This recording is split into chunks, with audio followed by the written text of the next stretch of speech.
Hey, everybody, and welcome back to Sports Illustrated's Fan Nation Las Vegas Raiders Insider Podcast. I am your beat writer, Hondo Carpenter. This guy next to me is our assistant beat writer, and what a good one he is, the great Zeke Trezevant. Zeke, Merry Christmas to you, Jazz, and the kids. How you doing, buddy?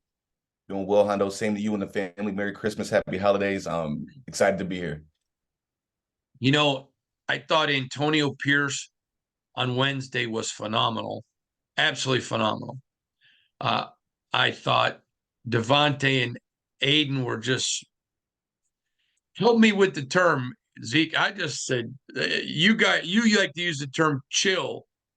They were Yes, just chill, just like all right. They're this team, no arrogance, but they are exuding confidence.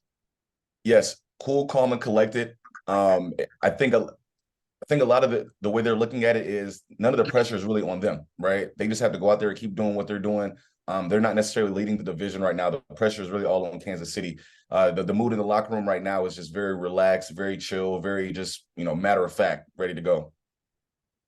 For you, Zeke, what has been the biggest change in this team since the last Kansas City game, which wasn't that long ago?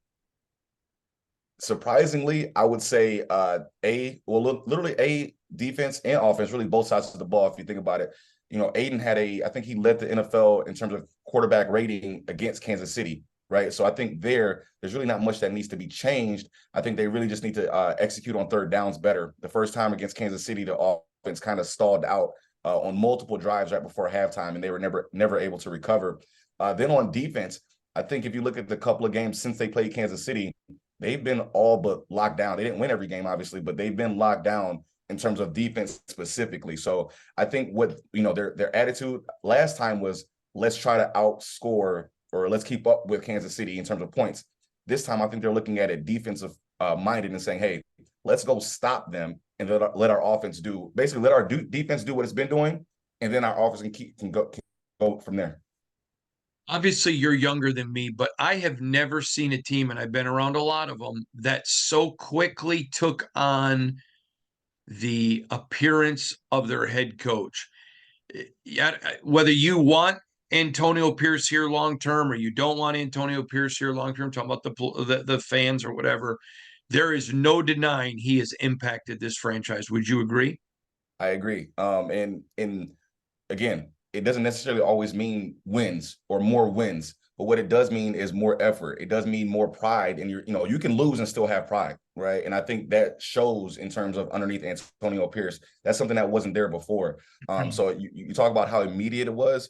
It was so immediate. Again, I didn't know if it was real or not. The week that McDaniels was fired and the guys kind of got hyped up, I was like, let's pump the brakes a little bit. But they've shown week in and week out ever since that it is real, it's very genuine, and that they're playing hard for their coach.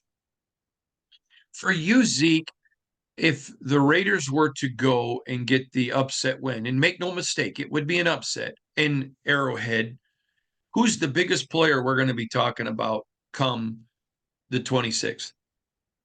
If they go, it's going to be somebody on the defensive side of the ball. I think it's going to be a Malcolm Kuntz. I think it's going to be a Robert Spillane, maybe even a defensive back, because obviously Kansas City passes a lot. I think it's going to be on the defensive side of the ball, in terms of, who would be the person we talk about the most. But you're going to have a lot of options to choose from for sure. Let's flip it around then. Give me an offensive player that you think is going to have to be talked about on the 26th if they get the upset. I think it's going to be Aiden. I think it all starts and ends with Aiden. And then secondly, is going to be an offensive lineman. Which one, I'm not sure. But I think it's going to come down to how well they protect him and how well Aiden makes his reads and connects in terms of execution. So I think offensively, I don't want to say it's easy, but it's going to be a little bit more easier to pinpoint that one person. For me, it would be Aiden. If they go to Kansas City and get the win, do you see any scenario in which Mark Davis doesn't name Antonio Pierce at some point the head coach? I can't imagine it. I cannot imagine that happening. So the quick answer is no. How do you go about finding someone else that can connect with this team after the way Antonio Pierce did it, after everything they've gone through, and after they win in Kansas City?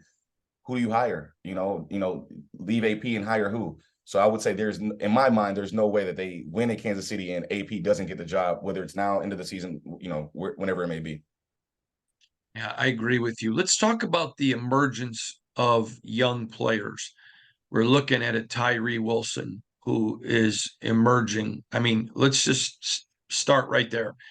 He, we have talked ad nauseum about him, us liking him personally, respecting his work ethic, not being 100%, but he just keeps grinding. I'm impressed with the young rookie. How about you? I like the way he keeps his head down. I mean, he took a lot of flack early in the season.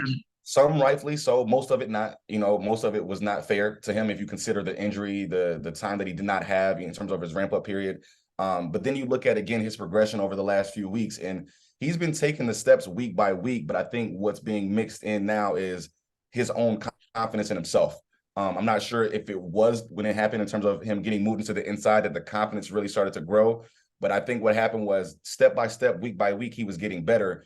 Now in his mind, he's seeing and he's feeling the progress. And success just brings on more success. And I think that's where Tyree is right now. All right, let's talk about Michael Mayer. What do you think of his emergence? Hey, listen. So when you asked me who were we going to talk about the most, Aiden was my number one. Michael Mayer was my number two in my mind. But you know how it can get a little tricky with pass catchers, though, right? Because so many different things come into play in terms of how effective they can be in a game. But Michael, I mean, he's growing into what they thought he could be when they traded up for him in the second round. So in terms of how he started off, it wasn't necessarily the best as they got him better as a blocker, as they kind of tried to figure out how to work him into the playbook. But as they've gone on through the season, he's definitely starting to take those next steps. You just said something that I thought was very important and that a lot of people are not giving AP and his staff credit for. They are developing these young guys. They are turning them into something. You look at Malcolm Kuntz is a guy I was very high on when they drafted him. Beginning of this year, I said he's a third-year guy. This has to be his year. This is the money season. And you make some changes at head coach, and bam, look at his development. If anything has impressed me, and I've been impressed with a lot from Antonio Pierce, it's the way he and the staff develop young players. Has that impressed you? It almost seems like I don't want to say as important as winning and losing, but it seems like it's higher of a priority now than what it was before. Don't get me wrong, Josh McDaniels, they made it it's something that they really want to do in terms of developing players, but you're actually seeing the development underneath AP. It's not just coach speak. It's not something they're just talking about. It's something that you can see on the field. And I think, like they say, the proof is in the pudding. The coach can talk about it during every press conference, but if it's not translated to the field, it does not matter. And what the difference is that AP is getting these players to play it the correct way on the field. And that speaks volumes to him about him as a coach. I want to talk to you about Hunter Renfrow. I know that you and I both personally like him. He's a very likable human being. We know that he's had the big numbers. He earned the big contract. He's been to a Pro Bowl, but he's not a first-year guy, a second-year guy, or a third-year guy. He's a vet. He can't be making some of these mistakes, drops, fumbles. I mean, he can't do it, period. He just can't. And up in Kansas City, the way that their defense is going to attack the offense, it's going to be some spot in the flats, across the middle, some short stuff with blitzes coming. To me, he's an X factor in this game. He has to perform at the level we know he can, not at the level that he's been with the one big mistake a game. Agree? Am I being fair to Hunter? If I'm being unbiased, because again, I like Hunter. We've all watched Hunter from college on up. He's always been a great player. So if I'm being unbiased, I think that you're being very fair. But again, if I'm being biased because I like him, I think it's a little harsh. But when you look at the total picture, it is fair because for the whole season, it's been, hey, what's wrong with Hunter? Why hasn't Hunter been involved in the offense? And then he starts to get involved in the offense, and the mistakes happen. And a coaching staff looks at that like kind of side-eyed, right? So it's twofold. He has to play better, right?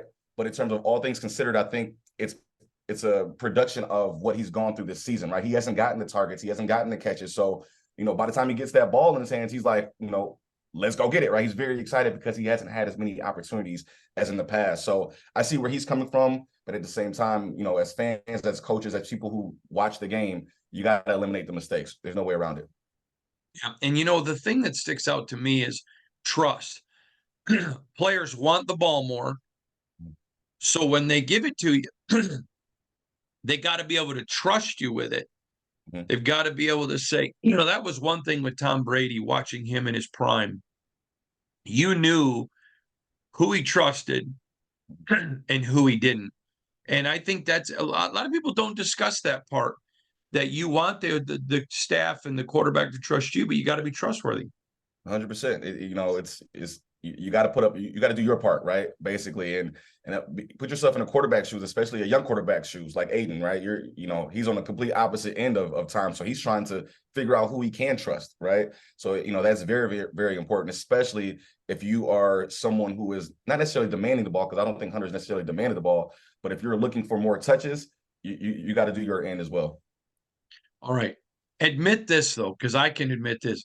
It has been fun watching the rookie rip it and grip it and rip it. I mean, it's been watching Aiden O'Connell's confidence has been it's been fun to watch, hasn't it? It feels like we've been on the roller coaster ride with him to a certain degree. Obviously, we're not strapping the helmet on, we're not behind the offensive line, but it does feel like every game day, it's like, okay, what is Ricky going to do today? And more times than not, it's usually pretty positive. So it's been fun to watch. Even from his first start in Los Angeles, he's come such a long way.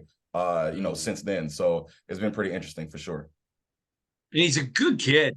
I just think it's funny how the team loves him. Yeah, yeah. You know what I mean? No, go ahead. The way everybody rallies around him, right? Win, lose, draw. It doesn't really matter how bad or good he does. The team still sticks behind him, and it's not fake, right? They really support the guy. So, the way he is around the team, the way the team is around him, it's one of a kind. I always laugh when we talk about the team believes in him. Oh, what do you want them to say? They don't. Well, if you were in the locker room, you would know. You know, He's like everybody's little brother. Yeah, 100%. And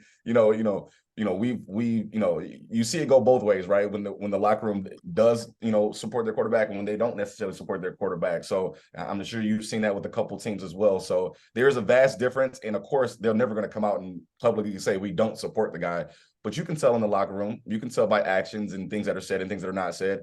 And Aiden's on the complete opposite side of that. They love him, they support him, they stand behind him. I think one of his qualities, and you tell me what you think, is he's very humble. Mhm. He isn't, I'm the starting quarterback. He is, I'll take the rookie hazing. Mhm. He just has a great attitude. He's a hard worker. I mean, he's endeared himself to them. Do you think that's a fair assessment? It is, and he's. I think the word for me that kind of comes about is that he's almost unassuming, right? If you saw, even after he got determined as a starter, you didn't see any change in him. There was no difference in his step. There's no difference in how he walked around the locker room or how he held himself. It was always the same guy. And I think the locker room, the guys, they pick up on that quickly.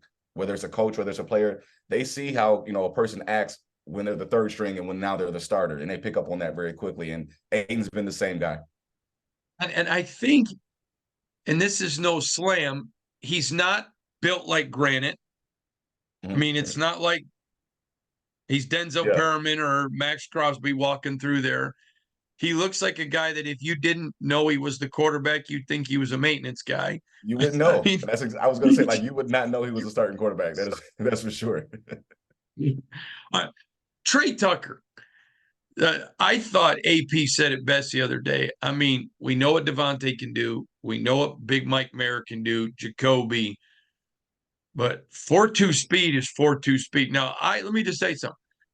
I couldn't go 4.2 in a Lamborghini at my size. Okay, so I get it.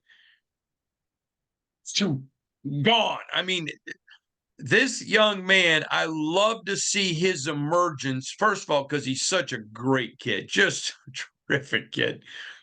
But I love to see his emergence. I love to see the relationship he has with Aiden, and it's special. And I think this kid, I mean, this is a team. We know what Tyreek Hill can do. We know what Henry Ruggs could do before the tragedy that he caused. This is a kid that has the potential to be a game changer, Zeke. Listen, the thing about Trey Tucker is it's obviously what he can do, and then there's what he does for the offense, right? You talk about his speed. He literally is the guy. You got Devon. I mean, imagine trying to guard Devontae, Jacoby, Michael Mayer, and then you got 4.2 speed Trey Tucker coming out of nowhere, and you don't know which direction he's going, how how long or how short he's going. What he does is that he keeps a defense honest. In the very first 6 to 8 games of the season, one of the biggest problems the Raiders had on offense was that they couldn't stretch the field. They had no real deep threat, right? And you don't necessarily have to connect on every pass that you throw deep, but it at least has to be a threat for the defense to respect all of your options. Now that they've kind of figured out how to use Trey Tucker, you got to respect him. And whether he's getting the ball or not, he's still helping out the offense significantly. So again, you double team Devontae all you want to, and good luck putting your third, fourth, best cornerback on Trey Tucker. It's probably not going to work out too well. Zeke, they're headed to KC for Christmas Day. Aiden Champion and I will be there in the press box, and by the time the game kicks off, you'll probably be just opening presents with the kiddos and Jasmine. I'm so happy for you that you get to be there at Christmas. But I'm gonna make my prediction. As you know, when I predict a game, there are 10 components that I look at.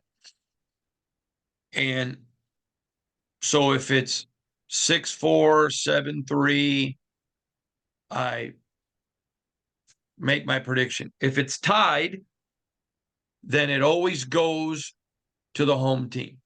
Okay? I'm going to go against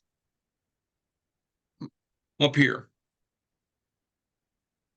because football is a game of instinct. Football is a game of violence. It's a game it's not precision.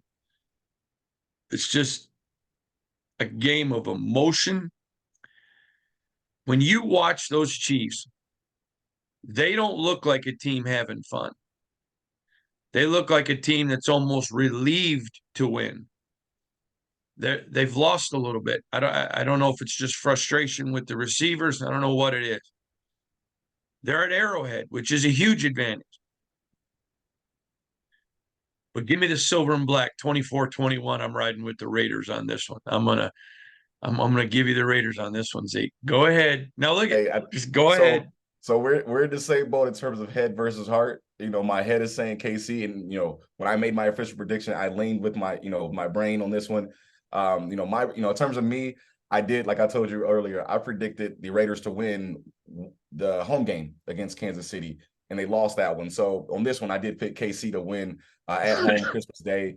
It just seems like it's set up for KC to do what they do at home in a big game. So, but in terms of what's possible and what I think could happen, based on the way that's in, the guys have been in the locker room, they can definitely win. There's not too many games this season where I felt like they had no chance to win, and I don't feel like that about this here.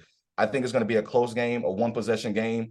It's just going to be up to the Raiders to sustain their offense. That's honestly my biggest concern for the Raiders, is sustain the offense. And if they do that and the defense keeps doing what they're doing, they'll be fine. Well, if you look back at the last game, and I think they're better, they put up 17 and left points on the field. Yes. Kansas City scored some points off some mistakes. Mm-hmm. I think they've minimized a lot of those. And I just don't think you can take the emotion of these guys who want AP to get that job. Mm-hmm. And how he's handled this. This is the one. This is the one. So yes, I'm with you. I'm hoping they go there and get that W. They have every chance of doing it. Kansas City is not the same Kansas City of old, and the Raiders defense has stepped up the last really since AP took over. I think it's 6 or 7 points per game difference in terms of before and after AP in terms of what the defense is giving up. So they've changed a lot. So hopefully they keep it up in KC and go get the W. There's a lot of red in Kansas City, and it's blood. And there's blood in the water, and the Las Vegas Sharks are coming. I don't do that. You know me. I don't do this, do I? I don't. And it's not my heart.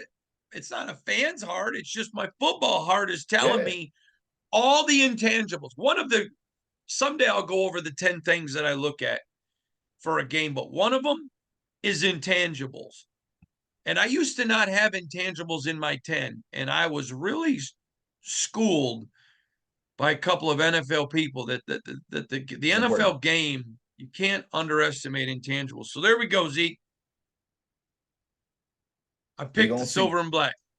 Yes, And sir. if I'm right, next week when you join the show, Hondo in a Raider hoodie, not a fan hoodie, just it was a gift to me. Let's go. Somebody in the organization, I will wear it because they kept telling me you need to wear Raiders. I'm like, no, it's not a fan. I'm a media guy. What Yeah. would it take? I said, well, a win over Kansas City or Miami, Yeah. and they even and I now they've given me 3 Raider hoodies. Yeah. Yeah. They got to get the W for AP and for Hondo and a hoodie for sure. Listen, I appreciate you. Merry Christmas to you. Merry Christmas Thank to you. everybody listening. We appreciate all of you. Man, Zeke's got, as always, some amazing articles. Make sure you're checking them out.